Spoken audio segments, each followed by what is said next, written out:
Okay. Welcome everyone here at the Independent School for the City. Some being here physically in the school, others may be watching through the YouTube stream. My name is Mike Emmerich. I'm the director of the Independent School for the City, and I've been co-organizing this summer school during the last 2 weeks called Taking Back, called Let's Be Real. During which we looked at new strategies for collective affordable housing. And we did this together with Alfredo Brillenberg, who is with us online at the moment, and with Tessa Steenkamp, who's sitting over there. And today the participants in the program will present their final results. And they'll do that to, let's say, the client that we had for this summer school, which is City in the Making. An organization that organizes alternative ways for vacancy management, preferably on the long run here in Rotterdam. So Piet Vollaert is here with us today as well, who will kind of receive these presentations. Before we go to the presentations by the participants, I would like to give the digital word to Alfredo Brillenberg, who is zooming in from Oslo at the moment. So Alfredo, can you hear us? Can we hear you? Absolutely. Yeah? Can you hear me? Yes. Good online. Yes. Okay, great. So thank you very much, everyone, for joining, coming, and working so hard for the studio. It's been a very exciting 2 weeks. I still remember freshly the day we arrived and how difficult and monumental the topic was. Yet, because we all know that cities have always been a place of contradiction and conflicts. So how are we going to, in 2 weeks, going to tackle those conflicts? Well, I think it's been organized quite well, and I'll take you through a little tour de force of how it began. Here's the group course that has just been mentioned, hard-working team all together, horizontal. I was learning as much as anyone else, but we were trying to understand in this moment of development in the Dutch housing market, what were the potential solutions and how could we converge different ideas from all over the world, including Venezuela, influential ideas about how to put together housing, architecture, even urban design, because we looked at not only the building, the block, but the neighborhood, and how to think about low-income neighborhoods in a different way. Now, you guys, I will reiterate, I suggest everyone pick up a copy of this new book. I've been very interested in the topic of low-income migration all over the world, and this Parangole magazine reflects a lot on what we can do to change the situation. Some of you might remember this from The Big Short, from the movie 2015. I think we are heading again to a housing bubble. Housing prices have been rising unbelievably fast in Europe, and it's all because of the low interest rates, and of course, that's driving the market to develop market housing. So the team together, what did we do? We tried to come together to develop new strategies and models for collective affordable housing.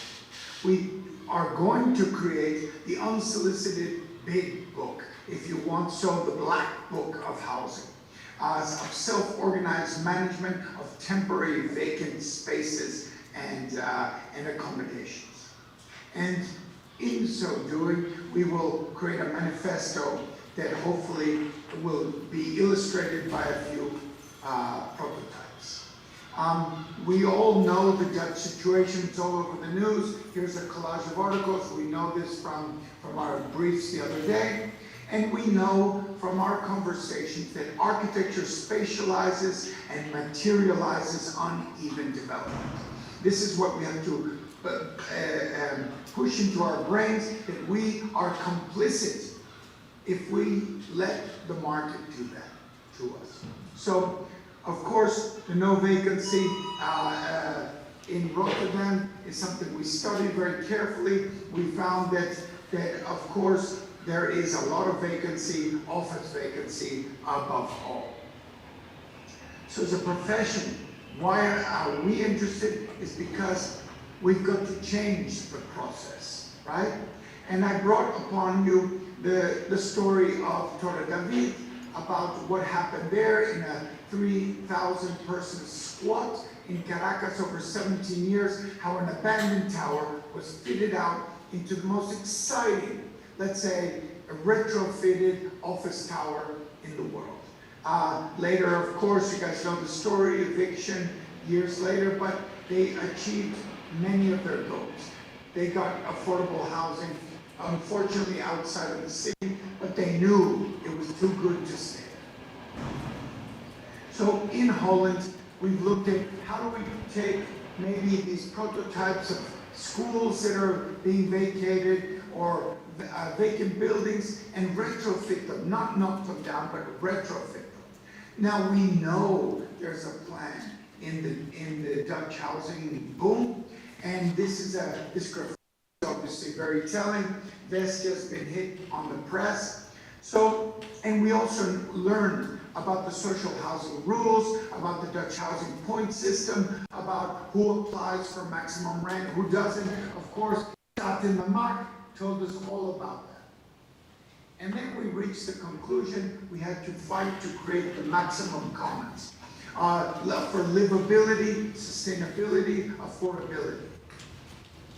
And I showed you some ideas from India where we thought, you know, Gandhi had this idea that all of India would develop differently than the West, and that there would be a different kind of guiding principle that was not based on state law, society, and markets, but based on rituals, narratives, and livelihoods. Now, of course, the physical form, the meaning, and the human relationships are also in this triangle, and the morphology, the sense of place, and environmental affordances. So we want to study, and our manifesto will show how we can rethink the triangle that governs society. So what are those rituals? What are those narratives that can create the maximum commons? What brings people together? You know, and is it a cup of tea, or is it much more? Is it? So we're looking at where the political, the formal and the informal meet, right? The three things. So we've got to get political. So squat versus anti-squat. This was the first thing we started to tackle, to try to understand that. And we also went to visit the Vesta blocks that are being knocked down. We got a wonderful lecture by Thun, and we saw the whole African plan, the whole idea of what's going to happen to the neighborhood.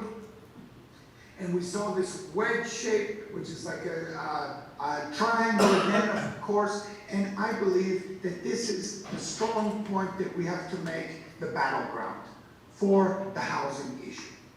Now, we also got wonderful lectures from Michel, showing us housing typologies that go back 100 years, 200 years, which is all a kind of cooperative society, which works incredibly well, we saw, right? We went to more modern examples, which were actually also very interesting. It was the kind of big utopia, and we went around there and investigated those 1980 blocks, right? And on our way to really encounter the African plan, and we arrived, and we met someone.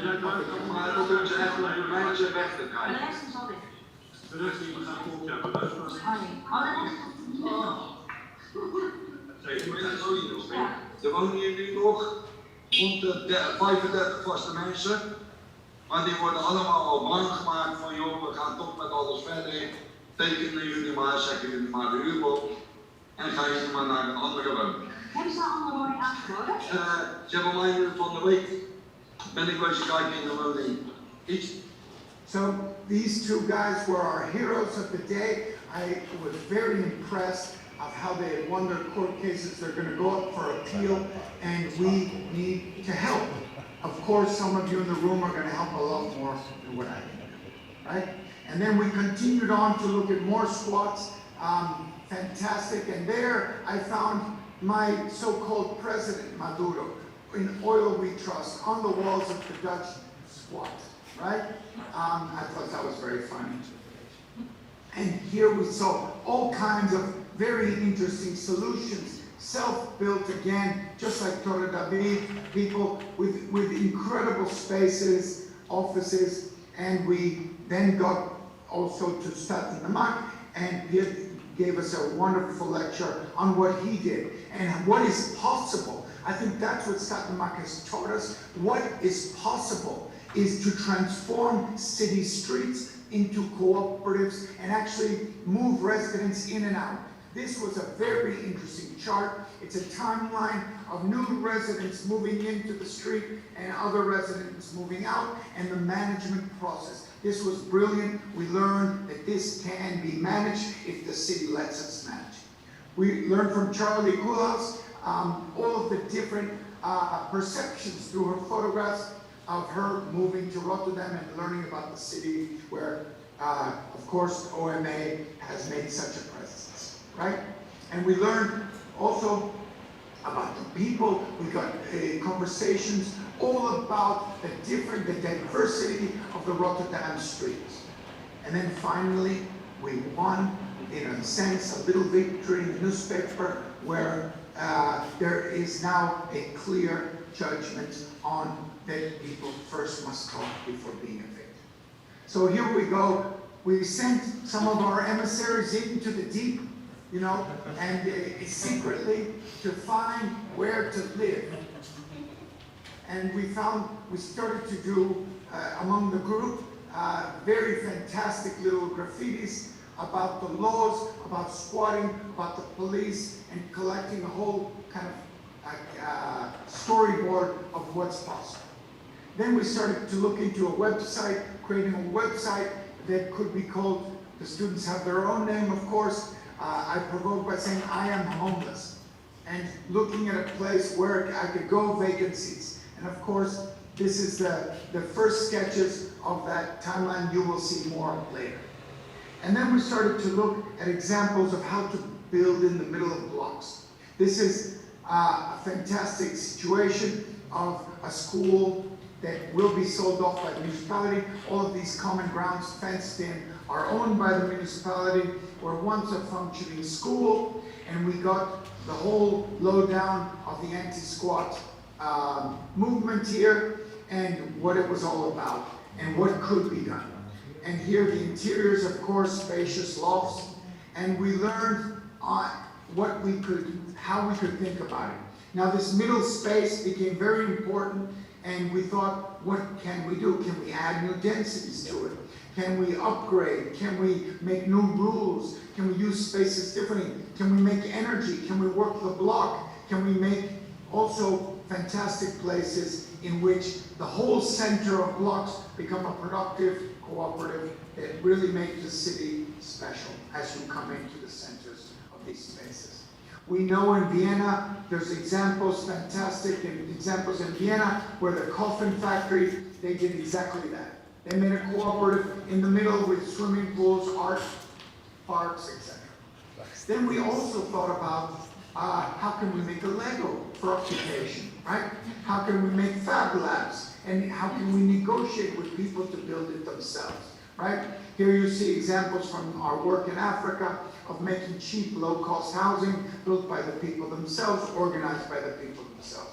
And here we see some of our students and teaching assistant Simon organizing one of the new pop-up housing units, tiny housing units on the parking lot here at the school in the city. So we've actually covered big ground to think about how do we create different types of prototypes of occupation that can become shared kitchen, health clinics, farms, co-working spaces, fitness spaces, biker stations, maker space, play space, and all of these things can go into different areas of these common spaces in the city, or bringing the city or the house and the city back together. Yeah, that's it, and hopefully at the end of today, we will see the backbones of a new little booklet that will highlight the ideas of the course. Thank you.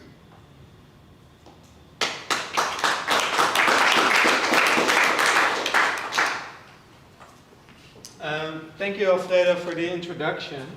As I explained before already, we will now have various presentations of different groups that develop strategies to develop collective affordable housing. We will first start with 2 presentations, and then we have a first round of reflections. Then there are a couple of other presentations, again a second round of reflections, and then we will kind of wrap up the course. So I'd like to invite Hannah, where are you? Oh, there. To explain something about actually what happened in the real world. So while we were all kind of trying to develop strategies on paper, Hannah was actually busy, finding a house for herself. So she's just going to guide you through the process a bit. Hannah, can you please stand here so that everybody can hear you? Should I click? No worries. Okay. Yeah, so the past week, I think I have helped some people to squat this building. It's at Waalhaven, it's an industrial terrain. So officially it's not allowed to live here, but because when you're squatting, it's just about putting a lock on the building, then you can live there. So you can see the picture here, the beginning stage of the squatting. You look at the Google Maps and you think, oh, maybe I can squat it, but it's boarded up, so how do we enter? And the entering actually happens through the garden, which is here. And there is a wooden plate. I'm sorry, can you share a screen with me or no? Is there any way to do that? Or do I go to YouTube? Thank you. So there was a wooden plate in front of the door, but we had to demolish that, take that off, and then replace the lock on the front door, and then after, you sit there and wait until you have a house piece, it's called. So I made a comic as well about it, the process of squatting, the beginning process.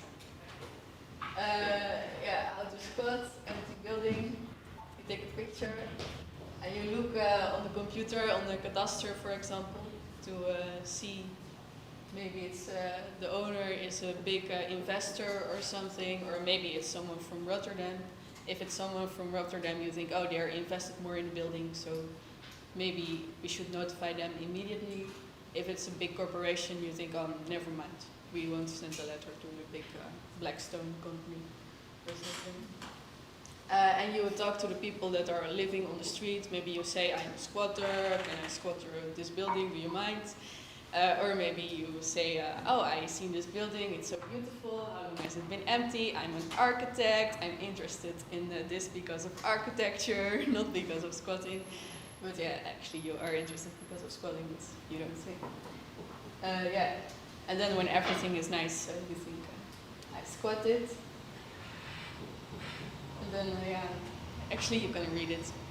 You just, you stay inside, hide the tools, because then the police can say, you're caught in the act, and this is the criminal thing.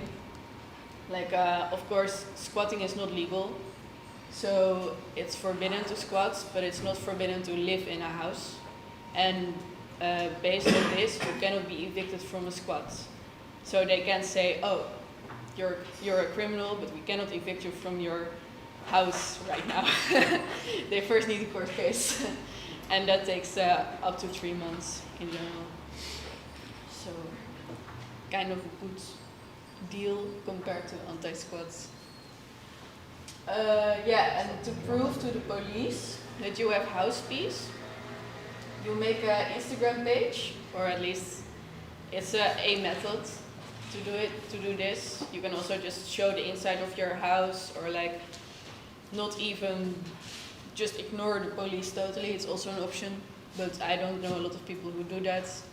Most people who I know do it through like Instagram or Twitter or another social media platform.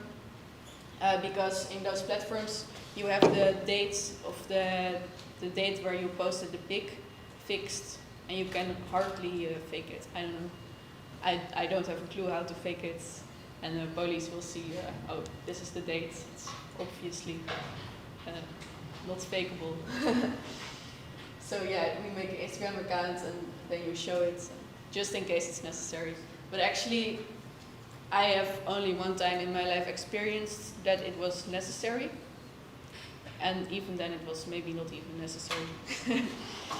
But it's always fun to make this, I think. Nice way to occupy yourself when you're doing nothing in empty building. And you see some squatting architecture or some squatting aesthetics, the box with the plank on it. And in the window with the squatting aesthetic. I don't know, yeah. And I also made a comic about police interaction between the squatters and the police. And this is a crucial moment in squatting, of course, because you are able to stay in this house because of the law, because of the grondwet.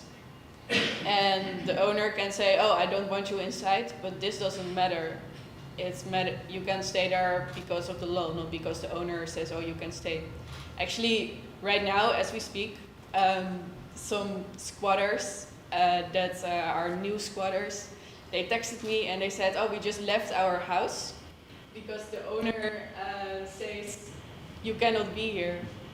But this is not a good reason to go out of the house, so I was just texting them and like calling them, saying, please go back, because this is not a good reason to leave the house, because the owner can't do anything, it's the police who decides. Yeah, so I made also a book about that, a little zine that maybe you guys saw already, mostly, about this special interaction with police. And this specific comic is about showing your ID when you just squat a house. The police will kind of always ask for your ID, in my experience, because yeah, they're just really eager to know you, to find you in the system and put a little notation by your name, like to say what your crimes have been, or to see like, oh, this is the crimes that the person has done already. So, yeah, they will ask for this, and if you refuse to give it, they will most likely make a kind of problem out of it, even though you're not obligated to give it. So you see this here, because the people are in their own house, they are not obligated to give this ID card, but still the police try to get this ID card with bullshit reasons, like yeah, just making a long story, according to the law right now, we got to do with you as an inhabitant or squatter, as a witness of an incident. Like, they just throw these terms around and try to intimidate you to get your ID card. But yeah, it's just, he also says, it doesn't really matter right now for a police task, and I want to know who I am dealing with. So they also try to beroep doen op je moraal, zeg maar. They try to make you feel morally obligated to give to help them because they are so nice and polite. Yeah, they are nice and polite, and you're not cooperating, which is not nice and polite. So yeah, that's what that comic was about. And then you see here one of our co-classmates, Leonard, climbing into the cellar of the house, the Waalhaven Noordzijde 1. Oh, I thought this letter was blacked out. Doesn't really matter. That's quick. Doesn't really matter, I guess. I already said the address. But you can go back to the slides. Yeah, so you see Leonard exploring the, what is it ook weer? Riool, the sewer system. Yeah, and you're exploring, and it's really nice picture, so that's why it's here. And this letter is a letter that we sent to the RET, which is the owner of the building. And this letter is, I think, a really important step in the process of squatting, because you make clear to the owner that you are willing to cooperate with the owner, like make maybe a financial agreement to pay something for the house instead of just not paying anything, and say you pay for gas and water, and that you have a lawyer so you can go into a legal process if that's needed. And there's also one letter to the police and one letter to the officier van justitie, the prosecutor, public prosecutor. But they're not insured right now. But these are the people you send letters to when you spot the house, I guess. Now the house is safe, right? Well, you never know with safe, because these people from the RET, they're not so keen on the staying there of the squatters. So, we got the police at the door, and I showed my ID cards. They were like, oh sure, you can stay here, we don't mind. But the RET can come and put plates on our door or do invasive stuff if we are not home, you know? So you never know, because the owner is quite aggressive in this case. And they can always start a procedure for eviction, yes? It takes time, of course, but they can start it if they wish to do that. Yeah, and also this building has been squatted since 2005 for I don't know how many times, but fucking many times. So they use the squatters. They know how to deal with you, man. Well, they better. Okay, thank you, Hannah, for giving this insight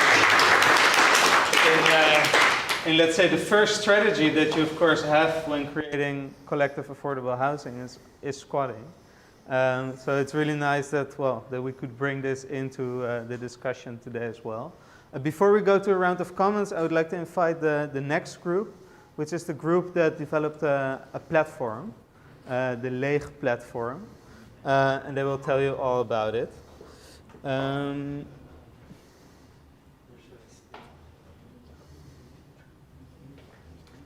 you just stay? Vacancy, as you can see, it's a pun, but it's very creative. We are trying to fill the vacancy in abandoned buildings in Rotterdam and possibly be a platform for the rest of the Netherlands. So who we are and what this is for. So in many cities, people are facing a housing shortage, price and affordability, and location of where they can find it. You know, it's hard to tell what is vacant between new and old, because we see many office spaces that are empty, many old buildings that are empty, but they look very habitable for all of us to live in today.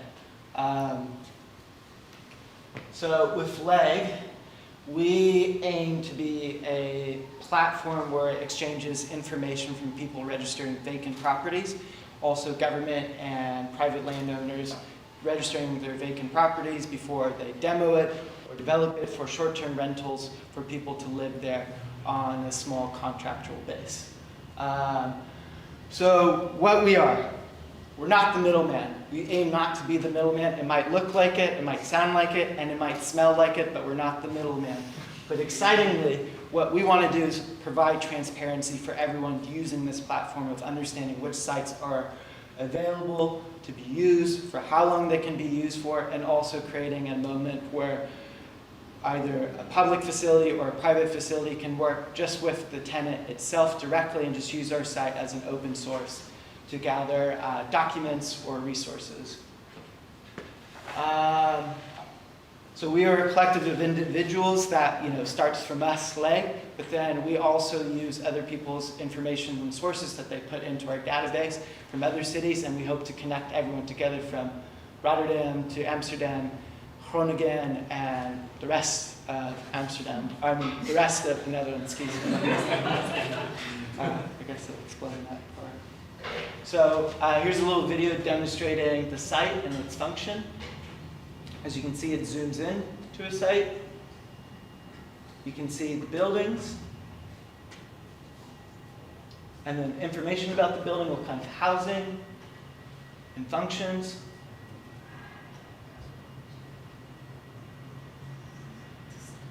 Activity of what people are doing, from workspaces to collective spaces. And then through our maintenance of the building, we use the local vocational school of sharing skills-based sources for young students learning how to maintain buildings or construction and plumbing on site. So it doesn't have to deal with major contract groups. And so with the timeline before, we don't have to show the video again, but with the timeline we show how long the process in real time of the building of when you can use it until the very end of when it is not going to be used on the site anymore. So it provides a function of showing on a real-time platform how much time is left on the building to how long you can use it for until it is redeveloped or demolished. Not knowing what, it offers transparency, as we believe. Next one. And then, so this is the site of how-to, basically, of a contract example that we have between either the public sector and the private sector, using it to have a rental agreement between the tenant, responsibilities between both the landlord and the tenant in the agreement, and also arrangements that can be provided. So how does it work? We are the platform at the top. The owner and the tenant work together in their communication, and they just use our site as an open source. And so in eliminating the middleman, we try to make it as easy as possible for the communication between both, and try to provide more rights for the tenants in their agreements that they get with the landlord and person. So you can see as well in the info, the location, the detail of the site, of what it is used for and intended use for, and you can preview the site through images that would be provided through the open platform. How to apply, we have a little listing to show where you can enter in your site, the arrangements that you want to do, and you can find and apply for it, and then with the agreement, you can use the building through the contract itself. So we gained inspiration from a website in Germany, colleague, what was it called? Leerstadt. And through Leerstadt, we want to try to use that into our own platform for Rotterdam and for the rest of the Netherlands. Why do you need us? Transparency. Transparency is important for using us in a way of not going through the middleman, as such as an anti-squat agency where you don't really have much rights and you're kicked out very immediately. Through our website, we try to cut that out, provide sources and contracts that are very easy and legible for both owner and tenant, so that there's a mutual agreement where it is fair for the individual and it's fair for the landlord, that it doesn't have to do it. We don't take much money or any money at all. We take it through donations, through grants. Rental fees go back to the landlord. That's it. We're just a source. Here's the structure of how it works, is how we'd like to be. From the platform owner to the tenant, and from Rotterdam being the central base to the rest of the Netherlands. And then here's the information of our finances. It's who we get our money from, as it would cost to start something like this. And hopefully through the open sourcing, it can pay for itself by people adding on sites to the website platform. There are rules. You know, who doesn't love a rule? We have rules for the government, as such here, rules for the private owners, and rules for the tenants. So in these kind of rules right here, we want to at least provide some sort of balance where, you know, if the building is going to be developed or redemolished and they've signed a lease agreement with the tenants, there has to be a good amount of time where the tenants have at least 6 months within their lease contracts to move out. We also state to the private and public sector, you have to list any structural issues so tenants know what they're getting themselves into into signing such short contracts, and also be responsible for any major damage. We will take care of the small maintenance through the local vocational schools. Tenants, since they're getting into the property themselves, they're allowed to do what they can to make a habitable space inside the room, but not do any structural maintenance on the outside or any large electrical, plumbing work, et cetera, et cetera. We feel that it's not their responsibility to do something like that, so it's better left to vocation or for the owners of the building themselves. That's it. So.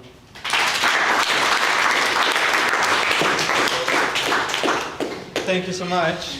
I would like to invite Piet Vollaert actually to give his first response to those two presentations that we had.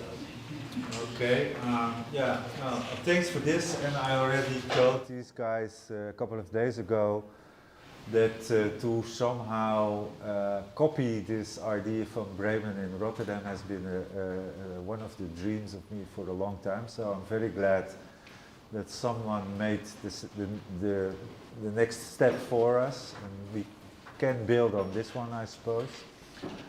There is one thing I'm not really sure about, which has to do with the fact that one of the reasons why antitrust companies are there in the first place is that an owner cannot automatically trust, let's say, this diverse group of users of these buildings.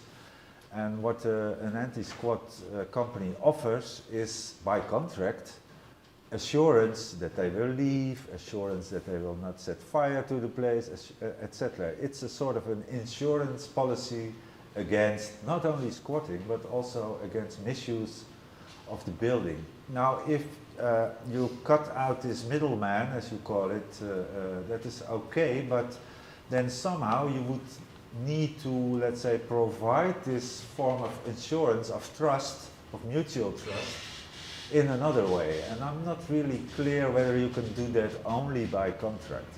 So I wonder if you guys had thought about something like that. So, via insurance? I'll stand up again. So we thought about this, and the best way to do it, as in many places would have, is that owners would have insurance for themselves for the building to cover it. Renters would have to have their own rental insurance. We would have to figure out how that would work out within the insurance market for renters' insurance and liability between the owner. Within the database itself, people would have to register themselves to the platform, so there is transparency and trust. And in the registration of the landlord or from the private or public sector, they would have to list everything about the building, so then people would know about it. Same as the tenants. The tenants would have to list their tenant use for what they're going to be living or working there for, what kind of work are they going to be doing, and who they are. So it might create a little bit of a privacy concern, possibly, in gaining that trust. That is something we'd have to work out the nitty-gritty process for. But I think at the beginning, it would probably have to be starting at that basis until something is figured out that is more efficient within the trust. Yeah, okay, but still, I think you didn't tell me that much about, let's say, governance of the system. Yeah. Because, of course, the system of governance, of, let's say, somehow manage this whole network, that is, I suppose, key to building trust. As an owner, I would trust, let's say, the principle or the governance or whatever. I would not necessarily trust the individual people who are living there, because they are too anonymous for me. But how do they do that in Germany, where the system already exists in some way?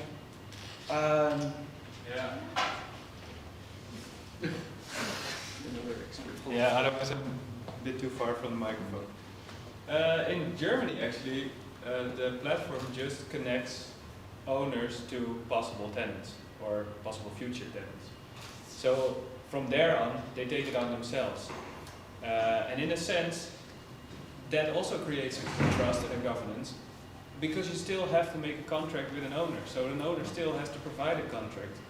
That doesn't really differ that much from an anti-squatting agency who also makes contracts and also first has to discuss it with the legal departments of buildings and then has to give it back to users. So I do not really see it that much different. It's not really true. In Bremen there's also this board which has votes from both the municipality, a representative of owners and a representative of inhabitants, of tenants. And they decide, as a sort of a central platform, very democratically of course, they decide on the rules, on the basic contracts, etc., etc. So they are the trusted party. Because for many owners, also in Bremen, it's much easier to go to an anti-squat company who does it for you. So you must somehow make it easier to go to this new platform than to go to an anti-squat company. Yeah, one will do that too then. Yeah. That's easy. But I think it'd be the same thing if, like, someone put in their room on the market for Airbnb or something. They're already trusting. Yeah, but I don't trust Airbnb as a Sure, company. but I'm saying it's the same. It's the same. Okay, thing. but at least there's some issue in this trust. I believe that this idea of somehow to build trust between tenants and owners, that's key. If you can do that somehow, it doesn't matter how, We found it. then it will work. We now have the trust through transparency of data, information, that's a way. Yeah. and we might also need to have trust. So more trust through governance. Yeah, I suppose so. Yeah. Alfredo, what's your first response to this? I'm muted. No response. Alfredo, Yeah. muted. Just a second. Talk. Okay, good. You go. Can you hear me? Yes. So website is a great thing. It's a platform, right, for users and owners to get together and make and find the space to live in the city. But it doesn't tell me anything about the potential social impact. So in other words, if the city already owns most of these sites, the city already has to have insurance on all of those buildings. The city, it's city's obligation as a city entity, as the governance entity on the city, so they've got to pay for their own insurance, right? So, so the buildings are insured, so fire, whatever, is covered. But so it's not only about finding this space. It's the city has, since it owns it and it's managing it, the city wants to activate each block, each neighborhood in a different way. So if you're serving the client, which is the city, and you're trying to build trust and add value to the city, can you not determine a selection of programs? Are you an artist? Are you a musician? Are you putting together a community of different types of individuals? Can the city, can your website actually filter Yes. to do more than just show vacancy? Yes, because if you, on the website, on the part where we show the details about the building, there is also division in the program about the housing or some active program inside and in public space.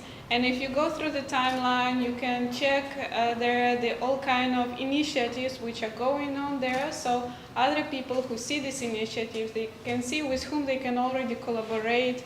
And this is kind of also the open source and the data that they can use to build up these collaborations and see who's there, like see other initiatives. And Okay, connect. so let's say in your website, who is the client for your website? In other words, who are you making the website for? Is it for the city? It's for the city, for private owners, and also for the all initiatives that want to use the, for example, active plinth, and also for the people who wants to live in these places short term. Sure, but you want to get buy-in. So when you want to apply for one of these housing spaces in the city, what you're trying to get rid is the middleman. We just talked about it. You want to get rid of the anti-squat team, whatever. So now I apply directly, transparently to the city. And the city then, and I say I'm an artist, I'm a musician, I'm looking for, I make food, I do social care, I have 12 hours of my time to dedicate to Fab Labs. And then maybe each block of these city-owned properties needs a certain type of individual. And that's why the city gives it to you at a discounted rate, because the city knows it's getting back a great asset, you know, which is money and other kinds, right? Yeah. So what I'm wondering is, can we amplify that that the city will be interested in making your website and getting rid of the anti-squat movement? Yeah. You see, I want.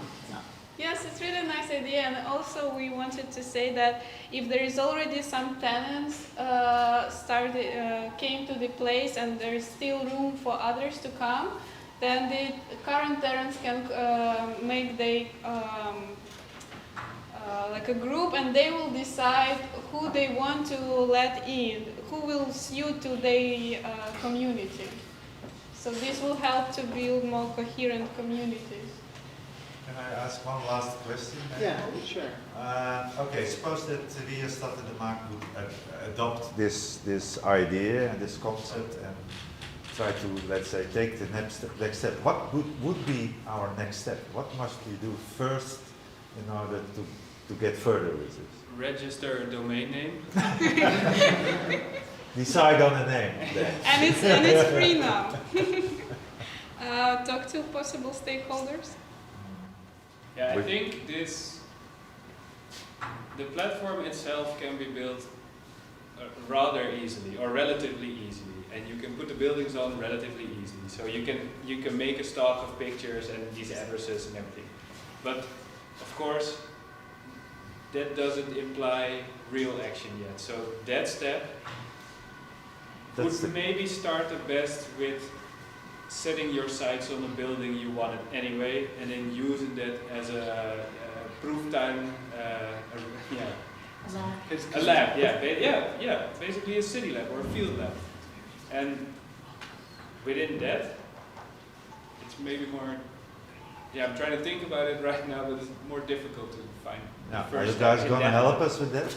If I may say real quick, as we're all talking, last thing, as we're all talking about community and how to set up community and find community, this website is supposed to be the open platform for other community members to come in and list sites together and then communicate of what its use is for. So Stad in de Maak would be one, another organization would be one together to put that information on there itself. Because we already have the open sites, Google, and it just takes the collectiveness of adding the data together. Yeah. You could even start with our own spaces, right? Yeah. Sometimes. Yeah. Exactly, and former spaces as well too. You know. Okay, well, many thanks to these two groups. We're going to continue with the group that worked on cooperative housing.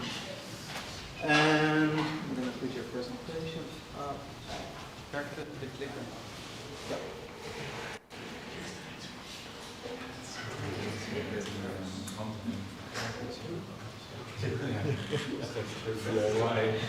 Hoe kunnen ze met die gebouwen in de website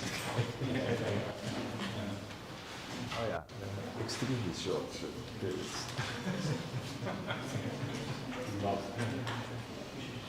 I have a question. Are the question moments for like everybody to ask a question? Because I also have a question. Yeah, but maybe later because of the sound. Okay. Okay. So welcome to our presentation. Me and Steven worked on the plan for a cooperative, and we had a special contribution already mentioned to Henno, who worked out with the visualizations. So we want to use the energy cooperative as an emancipator and a liberator in the school block in Spangen. There's of course many types of cooperatives possible you can envision in such a block. So why the energy cooperative? Well, that's because of these guys. And this guy and his Green New Deal. But all kidding aside, the energy transition is something that hangs above all of our heads, and everybody needs to get involved. And this creates a big mandate for all the stakeholders we envision inside of this cooperative to join the cooperative and benefit from it in some way. And there's also the housing crisis mentioned many times, but there's an additional interaction between this technical aspect and the social aspect, because the blocks in the Tweebelsbuurt are actually being demolished because of the energy transition, because Vestia, okay, and crushing debt for the housing corporation, but Vestia needs to demolish these buildings because they get a subsidy, and then they can make new housing and benefit from that. So it's a bit of a perverted cooperation between this energy transition and housing, and we want to make a positive collaboration. So these are the members we envision on board. So firstly, the housing corporation that owns part of the block, the inhabitants of those houses, those social houses, the anti-squatters living in school, the homeowners association of some of the residents in the block, the municipality has an advisory role, and then Stad en de Maak is sort of the instigator and main advisor in this plan, and also can provide some of the space for communal organizing in the block. And we envision one person from each of these parties to join the board and decisions to be made in consensus. So where does the money come from? We have quite an expensive plan, you'll see in a bit, but there's plenty of parties, and Pete already mentioned if you have a good idea you can find the money. And Woonstad, of course, needs to make their housing stock sustainable so they can be a big contributor as well. And then this technical and social interaction already mentioned. So the block starts out with a large supply of people and a little bit of technical, technical renovation. Then the renovation starts.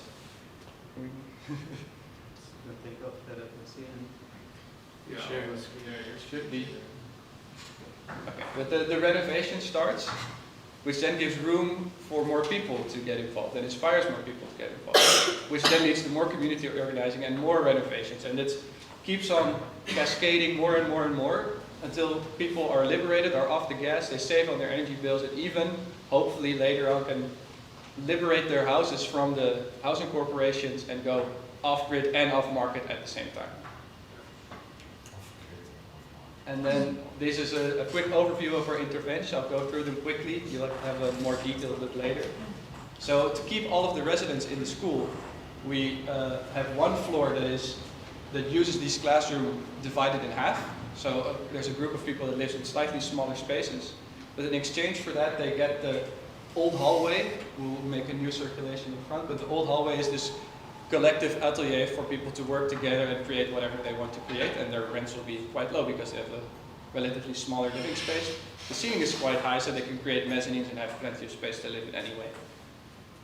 We add to both school buildings with this sort of Lacaton Vassal style new gallery that also acts as a thermal buffer, making the school buildings more sustainable, and it's the new circulation, so we don't need the old hallways anymore, so those become the working spaces. The communal functions all take place on one floor of one of the school buildings, and we'll show you a couple examples we still have. The gymnasium is still in use, serving 3 elementary schools in the area, and lots of kids can come in and see what is happening inside the block. And the old playground is still in use for the after-school care center and a daycare. So what does this cost? We're not going to let you get away without seeing a couple tables. The top table shows the use with averages from the Netherlands and from these types of buildings. And on the bottom right, you can see the yield we get from the thermal and solar hybrid panels we plan to install. The short of it is we have plenty of electricity and plenty of heat to supply the whole block and all the communal functions as well. And we do this by also adding the aquifer, so a heat cold storage, heat pump, and these Lacaton Vassal style expansions and costs will come here. So we envision a rough ballpark estimation is 2.7 million euros, but we actually save €250 million, a little bit more every year on energy and gas. So it's paid for itself in 11 years. Funding can be there. we saw with plenty of these European subsidies. And the people living there, every household doesn't have electricity bills or gas bills anymore, only a little bit of maintenance fees for these machines that supply the heat. So they build up a little bit of capital and hopefully in the end can form a separate cooperative to buy out their houses from under the housing corporation. So this is a couple ideas we had for the communal spaces. Of course, the ugly one, at least one of the classrooms has to be filled with machines to supply the whole block, but this is sort of the beating heart of the... Beautiful machines. Yes. Not ugly. Of course, the community decides what happens in these spaces. We are just giving suggestions. There's this idea of a laundry bar, which is also a sort of energy-saving measure where people can use high-quality laundry machines that are more efficient than the ones they can afford at home. And it also provides them with a short opportunity to have a chance encounter with one of the neighbors or have a cup of tea while they wait for their laundry to get done. We have the Communal Oven, which is an idea that is actually quite old. Like in the 13th and 14th century in France and Italy, this was a very common thing, and couples still exist. But the idea is a large wood-fired oven or anything-fired oven that, where in the morning you can bake bread, in the evening you can bake pizza, and then at night the temperature is lower, then you can slow cook stuff like make maybe stews or something. And this is also a place for people to collectively enjoy the usage of an oven and maybe buy some cheap bread. This is, of course, COVID struck. We all know home offices and how they are and how unenjoyable it is to have a crappy Wi-Fi connection. So a good Wi-Fi connection can be provided communally, and this is also the space where the board of the cooperative meets at night. So there's a space for that as well. So this is a more detailed look. I'll leave it on this as I'll end the presentation, but a couple of details is that the inhabitants have pulled out all of the street tiles from the playground of the old school. There's a small allotment garden, and you can see the folding doors on these new galleries are fully open to invite everybody into the new communal functions. So that's our presentation, and we'll be happy to answer any questions after the next presentation.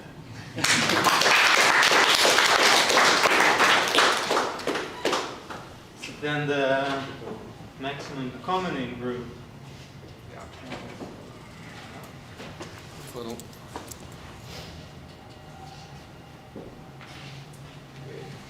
Let's see. Cool. Okay, so maximum commoning. We are going to set up Cooperatie de Progressie and also translate it in all the languages that are present in the block. One of the ideas is that maybe we can buy one of those old train signs where it has those flipping things, and then every 5 seconds it changes to another language. So yeah, why maximum commoning? The housing market is impossible. No one who is right now in the block can leave again, because yeah, if you move to another house, your rent increases 50%, or you can't buy a house because every house is bought up by Blackstone or some other big investment company. So we need to find a different solution.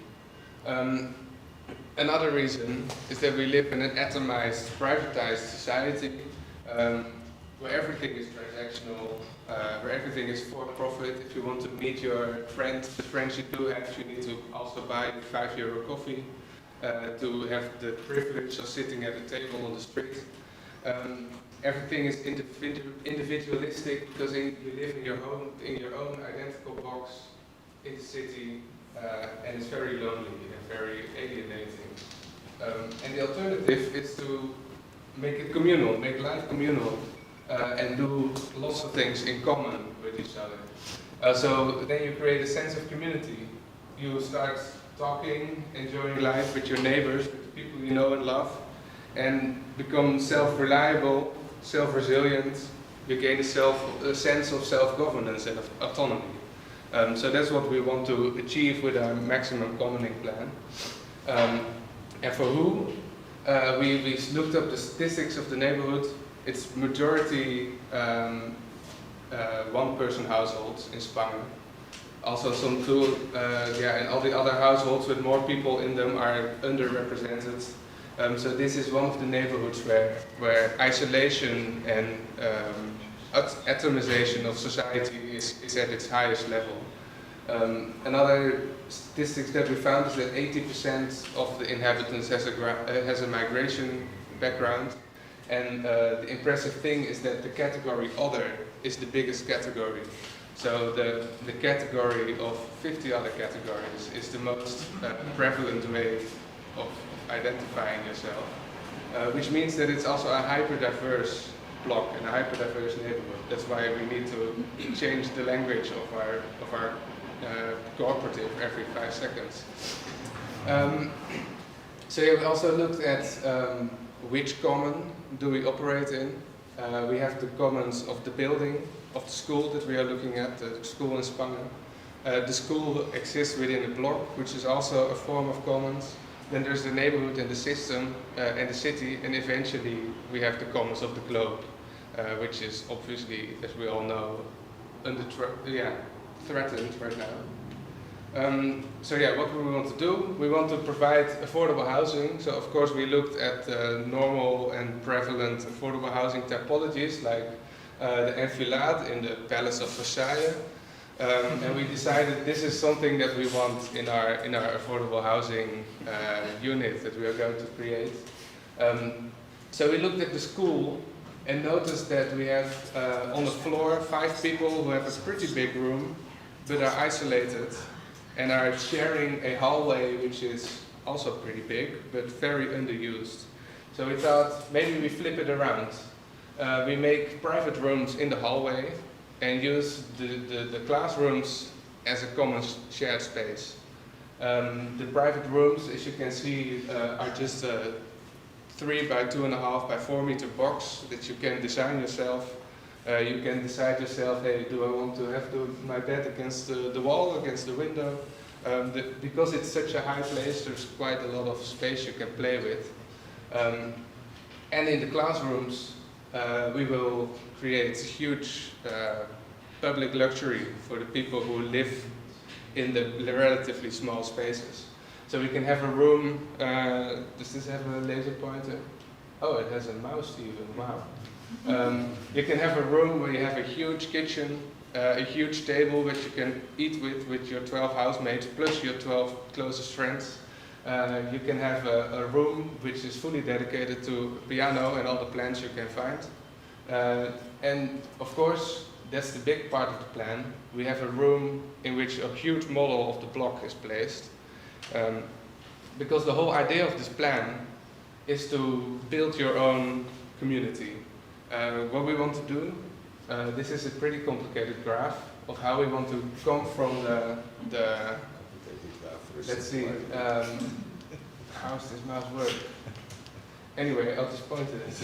We want to come from the current situation where we have owners and renters and a block which is underused to a situation where as much as the block is common and held in common property and common management.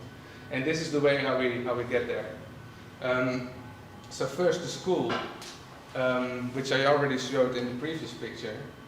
The school will be bought by Stad en de Maak, and then the ground floor will be opened up to the community to have, like the pictures that we saw in the previous presentation, a laundromat, a huge kitchen, a space where you can build furniture, whatever the community wants or needs. And then on the top floor we will start an incubator. Not an incubator for startups and tech companies, but an incubator for a living community. What we will do is people will move from their own isolated social housing apartment into one of these houses and start living in an extremely communal way. And every day when they enter the house, they walk past the model of their block and they start to think, how can we have our perfect community? They moved from extremely privatized to extremely common, and now they are going to find a middle ground.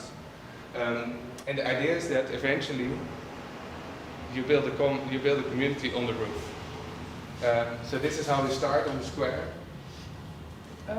It's pretty basic, 30 by 30 concrete slabs, as you see in literally every square or street in the Netherlands.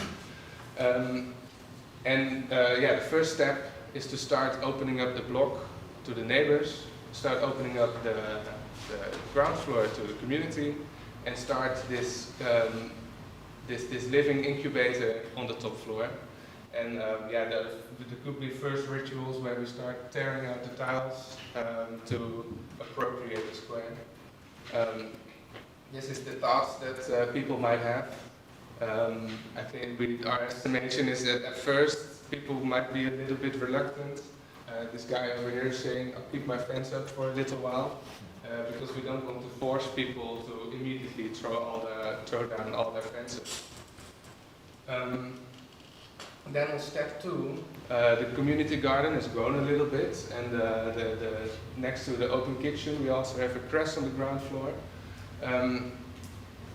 And the upstairs community is starting to design their own space, is starting to have conversations like how much space would be perfect to you, and maybe some people decide that they want a private toilet instead of sharing their bathroom always. The big gym can be hired for big dinners or a wedding, and the funds that come from this gym can be used to activate the spaces, but also invest in the fund to build the houses. And then on the next step, people will start building on the roof. The first community that lives in the upstairs incubators, they have now, after 5 or so years, designed their perfect house. Every month they pay rent, and a bit of that goes into a fund to build their own community on the roof of the building. Here you can see that yeah, it's a lot cheaper if you build stuff yourself, so maybe you can move to your perfect community a year early if you decide that you don't want to contract expensive experts, but do it yourself. And of course, over these years, initiatives will start and they'll fail or they'll stop, and then there's more room for new things, so life continues and develops in the community. And then eventually, after years, because on the top there's a new commune number 5, so this is already 20 or so years later, we'll have the block fully built up. The full roof of the perimeter block will be communities with a huge garden in between.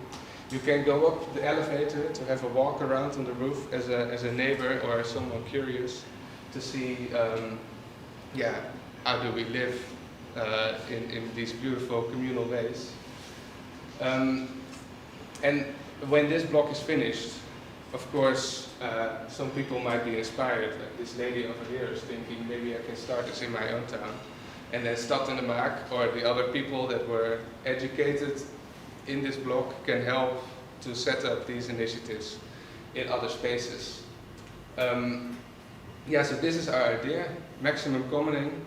In the school building, I think we estimated that 90% of space is held in common, because the whole ground floor, 50%, is already a common space, and then upstairs it's about 20% rooms and then 80% shared space. So yeah, this is our idea, maximum commoning.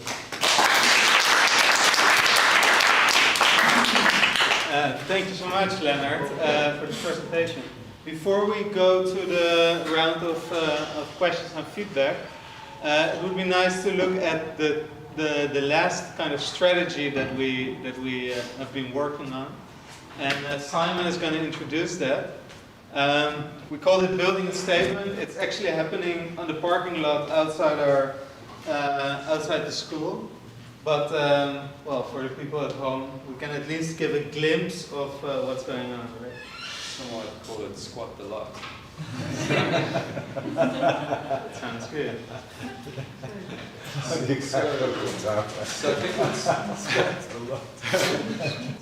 So I think what's kind of interesting is maybe, I don't think this is a conclusion, but I think this is just a thought-provoking moment. And I think it kind of came from Pete's conversation the other day. It's like, why don't people use open land? And I think also another question is land value in the city. And I think this is an interesting situation right next to the building where you've got a joining of 2 parking places with a completely useless piece of land. It's exactly 20 square meters, which is almost half a small apartment. So if you built a 2-story home there, you you've got a home for someone to live in the centre of the city that's completely underutilized. So I think we're like kind of interested in this sort of thought-provoking idea of like how much space does someone need to live and how valuable is land. And I guess this notion of like we value cars in the city, we charge cars rent at a much lower rate than humans. And I think that's just a little bit messed up. So I think you can kind of flick through the images. So yeah. So I guess like the idea of this was it's just a frame. It's spatially symbolizing a home, the ground floor of a home. It's kind of an ongoing project. The plan is now to maybe even put a floor plan on the ground so you can go into the space. You can see there's the front door on the left-hand side. I mean, this is almost the ground footprint of that power shack, the original model we built in South Africa. So I kind of like the way there's almost like this twin that's there that's come across here. And yeah, so again, it's just asking this notion. It's also this really interesting intersection where you've got a thoroughfare, one of the busiest pedestrian walkways in the city, and it's just a parking lot. So I think from an urban perspective, it's quite an interesting intersection of like a completely underutilized, useless space. So you make use of all sorts of methods of construction. Look at this one as well. Yeah.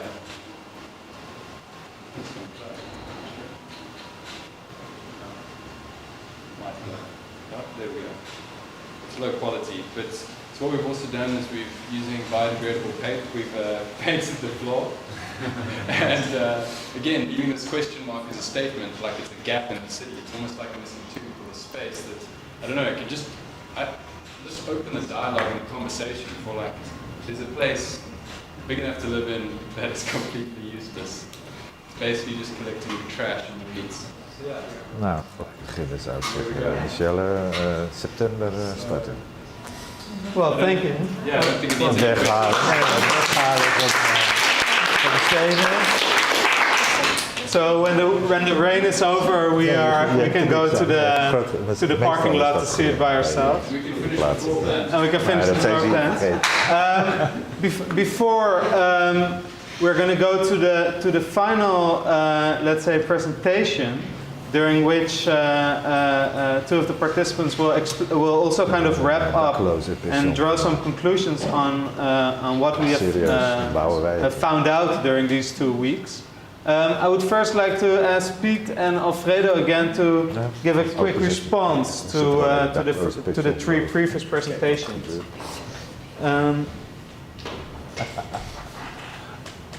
Piet, maybe I can give the floor to you again. Yeah. I was just thinking we're going to do that. That last idea, that's no problem. We're going to, starting in September, we'll think of a function. Maybe it would even be just a homeless boarding house. We leave it open and see what happens. And actually, all the ideas are workable and can be done and can work. So for us, we are now in a luxury position that we either have to choose or try to fuse the ideas into one whole, and maybe two is possible. I don't know. Now I'm overwhelmed. Okay. That's okay. Alfredo, maybe you can respond. Of course, we saw the maximum commoning, we saw the cooperative housing, we saw the building. Yeah.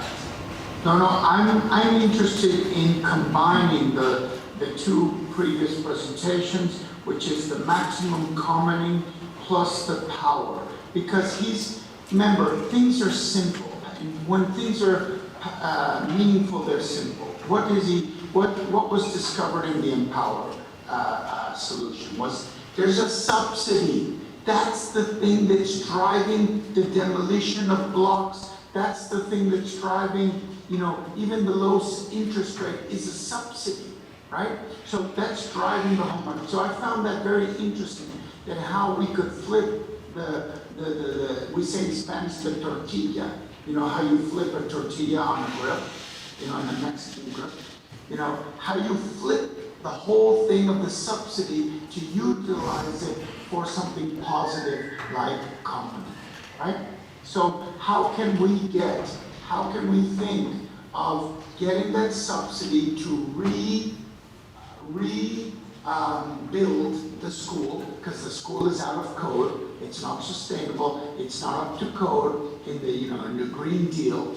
So how do we get the subsidy, rebuild the school, and at the same time perform maximum common? So I really believe that that's the real thing, is to combine the dissimilar ideas, right?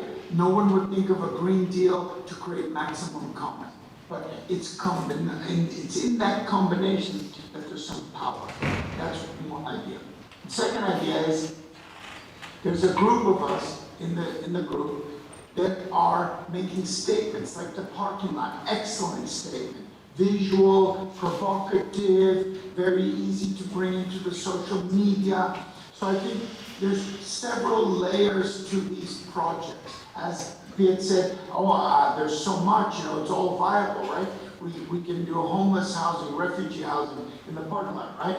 But then we can combine it also with maybe that parking lot appropriation can be all kinds of things. It can be an office. It can be the place where you go and find out more about the website.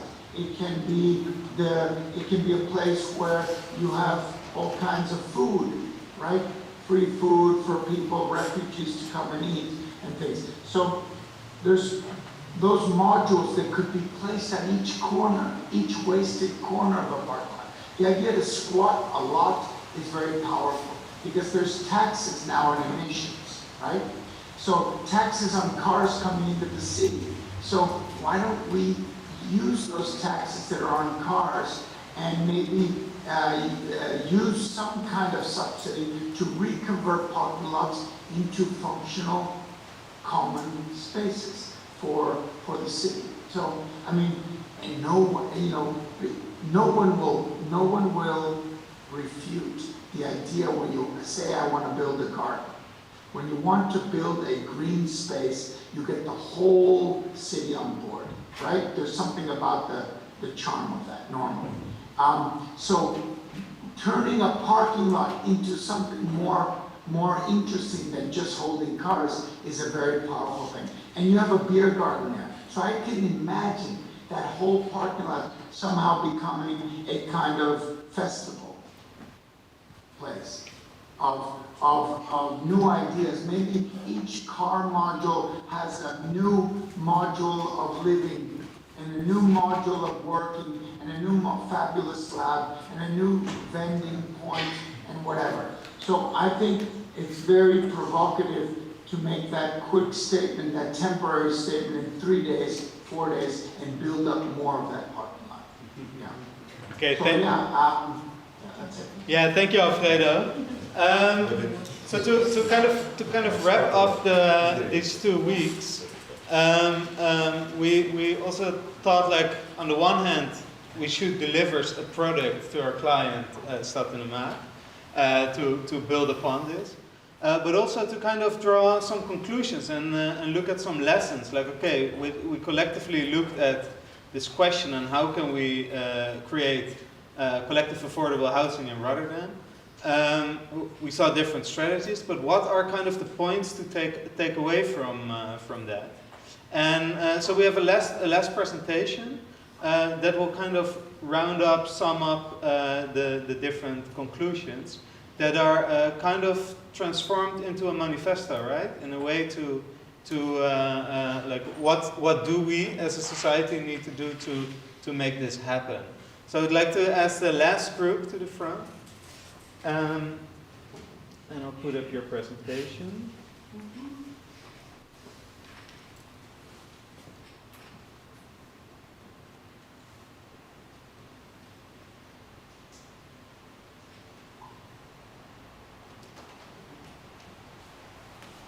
Just a big one? Yeah. Yeah, so to start, of course we too are presenting this presentation as our manifesto, but I just wanted to make clear that this is the amalgamation of all our work these whole 2 weeks and all the thought process we had and the thinking exercises we did. And That being said, we basically came up with 10 statements that we want to make for the people listening and watching at home, people who do not have a home, people who want to have a home, people who do have a home, but also policymakers, other collective groups, project developers even, everyone. Corporations. Corporations, everyone who's involved in this whole housing market and who sees or who wants to do stuff differently. But before we'll get to the statements, we'll first get to a small summary of our manifesto. So setting the scene first, before we got in 2 weeks ago, where were we coming from? As stated, the housing production has been occupied by large market parties, coming from neoliberal policy that has left the housing corporations paralyzed, privatized and also curtailized in their possibilities to invest and also build with the perspective on housing. Even way before that, in Holland, we have built a reputation in the 20th century as a country providing high quality housing, adequately designed, rent-controlled social housing. Now, we're living in times where basically we should move up, as this is leading to growing housing prices, which results in a growing inequality and a growing gap between the haves and the have-nots. Focusing on housing as a human right, which is firmly anchored in the Constitution of the Netherlands, among others. Taking this into account, we have lost sight on this, and therefore we have created the following manifesto statement expressed in the 10 stated points. So for the first statement, it's pretty clear. Like Paul said, affordable housing is a right, a human right, and a constitutional right. And we need to provide everyone with the possibility towards that right. So, thanks. The current practice basically is a disaster. It doesn't work anymore. It leaves people out of choices. There's less choices even. It leaves people out of opportunities, and we need to do something to change it. So what we actually want to do is, rather than continue the equal playing field that we have now, that has been created over the years, like give everyone the same equal opportunities to do something, we think it's better to create an unequal playing field. So give everyone what they want and need. And sometimes for bigger families, that might be something different than for a single person household or something. But basically, what we mean with that last point is everyone deserves a house in his or her, in the form he or she or desires basically. Next point is value exceeds the economic. There's of course an economical value contains an economical notion to it. While value itself is not only economical, it can also be socially, culturally, naturally. With the fact that if you only address value as an economical part, it's impossible to put it into monetary terms by means of looking at it from a social, cultural and natural perspective. So the monetary value that is comprised in the word value is an imperfect measurement if you take into account and basically prioritize the social, cultural and natural aspect of value. Our next point is transparency allows for both trust and comfort. People need sufficient information to decide how to live their lives. And you can't live your life if you don't know what's going to happen or with your house or with your surroundings, with your neighborhood, with the city. So people and communities thrive through information availability. If you do know that information, you know what to expect, you can account on certain things, and you can go forward. So we say there needs to be more open data. We need to have open data on housing policies, open data on housing plans, and open data on, basically properties, and that should be made available. We need more transparency. Then again, of course, you have to look at everybody, so involve all those involved.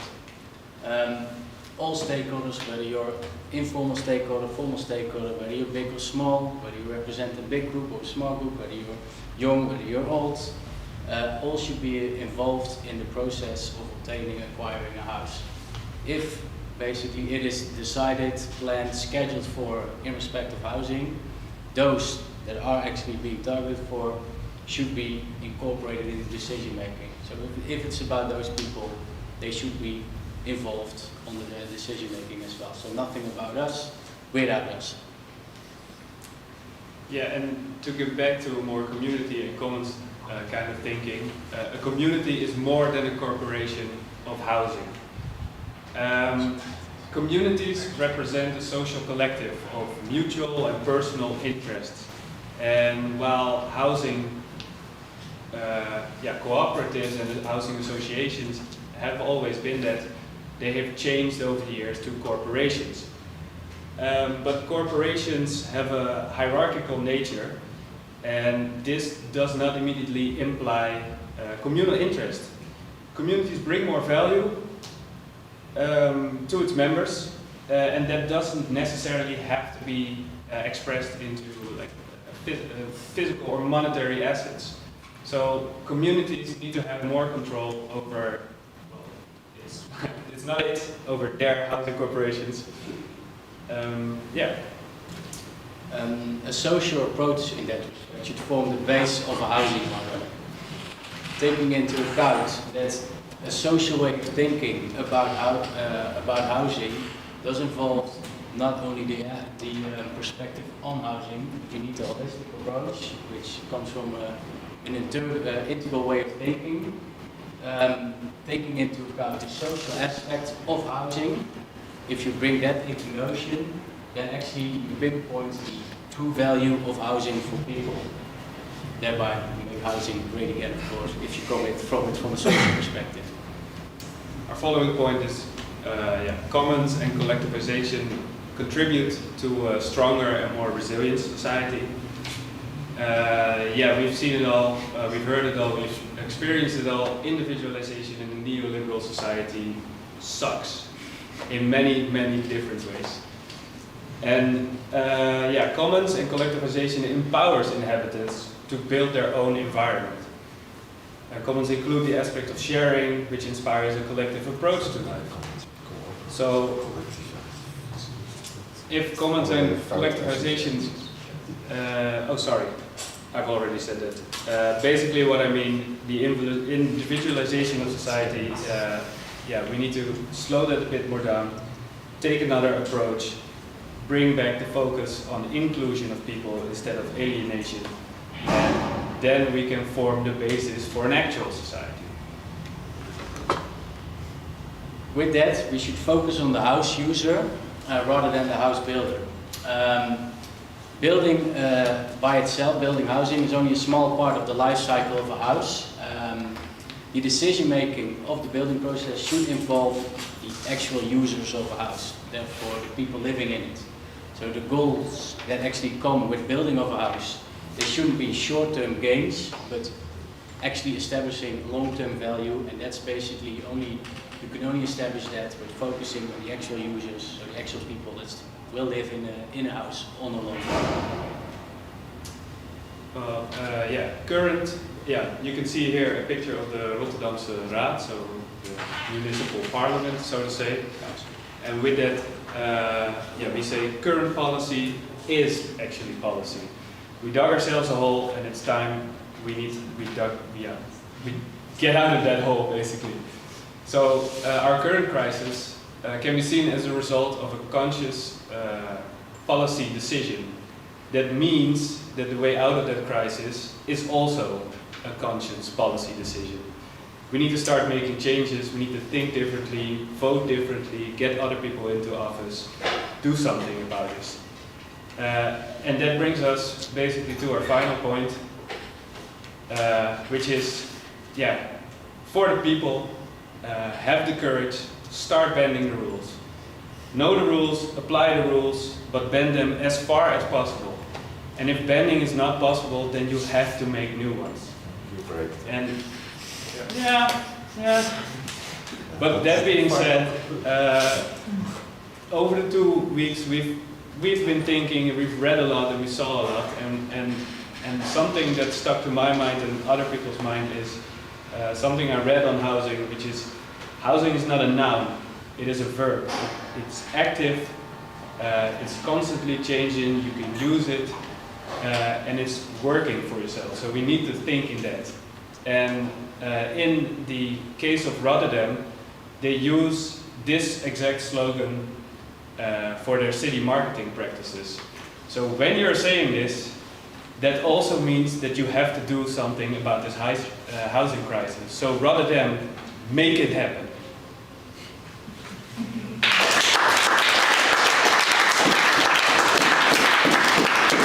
Well, thank you so much for this sum, or these conclusions that were drawn from these 2 weeks.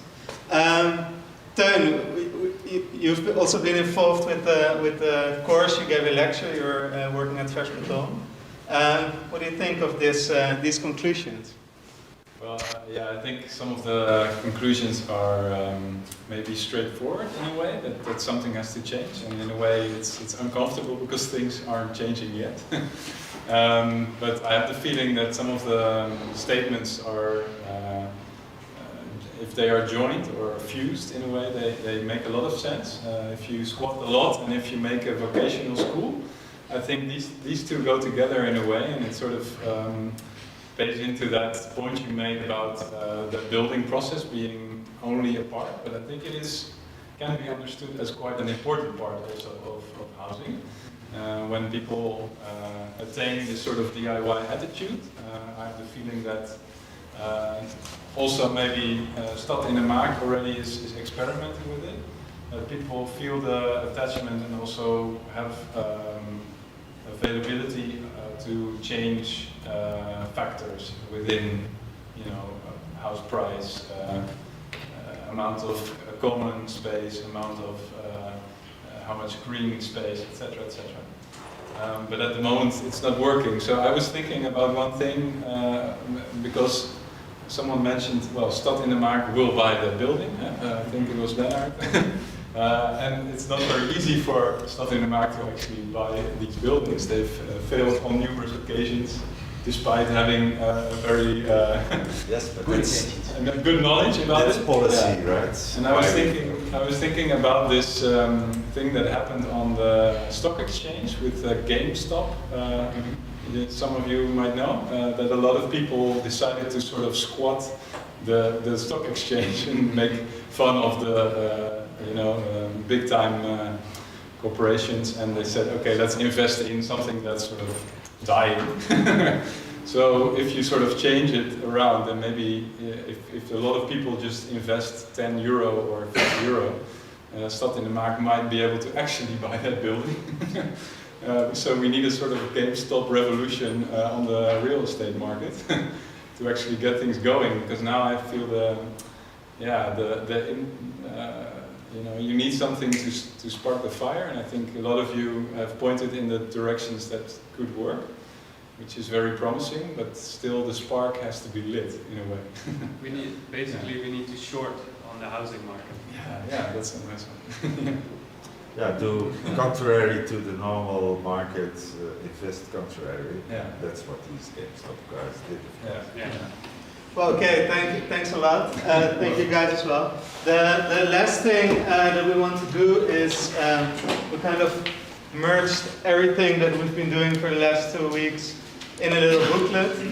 And Tessa, can I invite you and Pete as well to kind of hand it over? And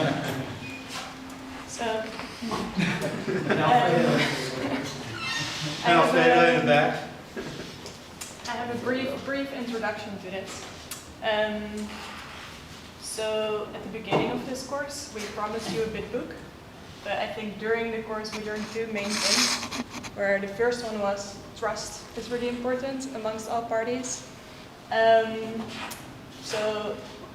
you build trust through keeping your promises, so you should get a bit book. Then the second thing we learned is that you have to collaborate with all parties involved, and that participation and really producing it together is really important. So you will get a bit book, but it's a first version. And It's we a would like process. exactly, a collaborative process. So go through it, and come back with your feedback, and we'll build onto it together to make a polished one. Yeah. There Okay. you go. You can be sure of that.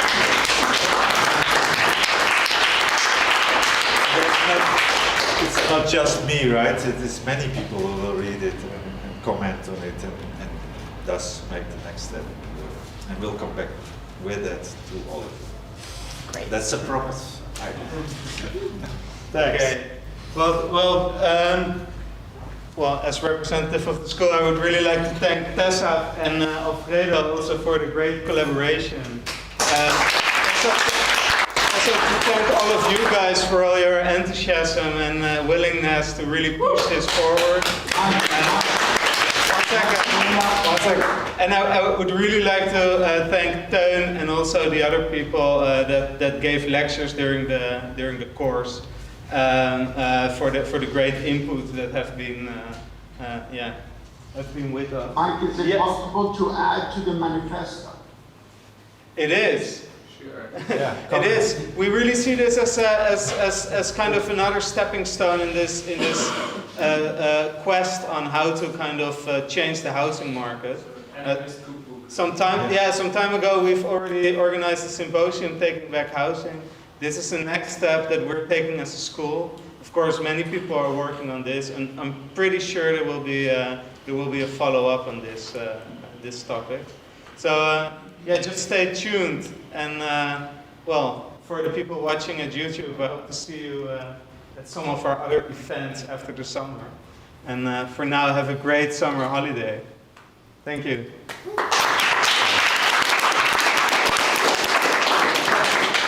Opgenomen, ja, het is op YouTube. Het is ook uitgezonden. Yeah. So then the YouTube can stop. And, Ja,